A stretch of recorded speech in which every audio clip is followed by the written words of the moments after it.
আসসালামু আলাইকুম ওয়া রাহমাতুল্লাহি ওয়া বারাকাতুহু। প্রিয় দর্শক, দ্য ফেক টিভি বাংলার পক্ষ থেকে আপনাদের স্বাগত জানাচ্ছি।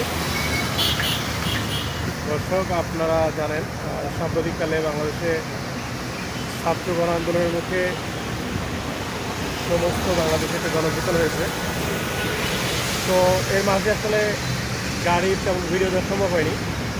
তো এই ছাত্র গণবিতরণের পরে আপনারা যারা রাস্তায় উঠেছেন বিভিন্ন সময় আমার পেছনে দেখতে পাচ্ছেন গাড়িগুলো চলতেছে। সামনে দেখেন কিছু ছেলেরা অনেক দূরে দেখতে পাচ্ছেন, একটা ছেলে আছে, এরকম অনেকে আছে ছাত্ররা যারা রাস্তা ট্রাফিক নিয়ন্ত্রণে কাজ করতেছে। তো দেখা যায় এরা আসলে প্রশিক্ষিত না, এরা কোনো প্রশিক্ষণ পায়নি, কোনো ধরনের প্রশিক্ষণ তাদের নাই,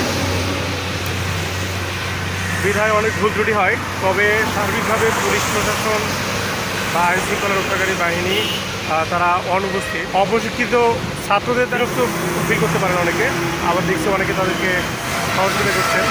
তবে আপনারা কিন্তু এখন চাঁদাবাজির সম্মুখীন হচ্ছেন না, এটা আপনাদের জন্য অনেক ভালো। আপনারা তাদের প্রতি অনেকে বিরক্তি প্রকাশ করছেন দু একজন ফেসবুকে বা বিভিন্ন সামাজিক যোগাযোগের মাধ্যমে, যে ঘন্টার পর ঘন্টা লাইন ধরে কোথাও কোথাও জ্যামে বসে থাকতে হচ্ছে। আসলে তারা অনেক কিছু করছে, যেগুলো অবৈধ মালামাল যাচ্ছে কিনা সেগুলো দেখা কমপ্লিট করছে। আপনারা জানেন যে আপনাদের টিপ নিয়ে যান, সেখানে আপনাদের বড় অঙ্কের একটা চাঁদা বিভিন্নজন আদায় করে, বিভিন্ন নামে বিভিন্নভাবে আদায় করে, কিন্তু কোনো চাঁদাবাজি নেই। আগের থেকে অনেক বেশি বেটার আপনারা সার্ভিস করছেন তাদের দ্বারা, এবং তারা একেবারে স্বেচ্ছাই করছে সুন্দর একটি বাংলাদেশ করার জন্য। তো আপনারা তাদেরকে সহযোগিতা করবেন, বিরক্ত হবেন না। সময় ব্যয় করে পড়াশোনা থাকে, তারা আপনাদের সেবা দিচ্ছে যখন আইন শৃঙ্খলা রক্ষাকারী বাহিনী নাই তখন।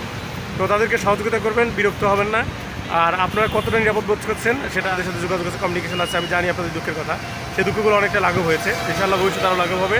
তো ভালো থাকবেন, দ্য ফেক টিভি বাংলার সাথেই থাকবেন।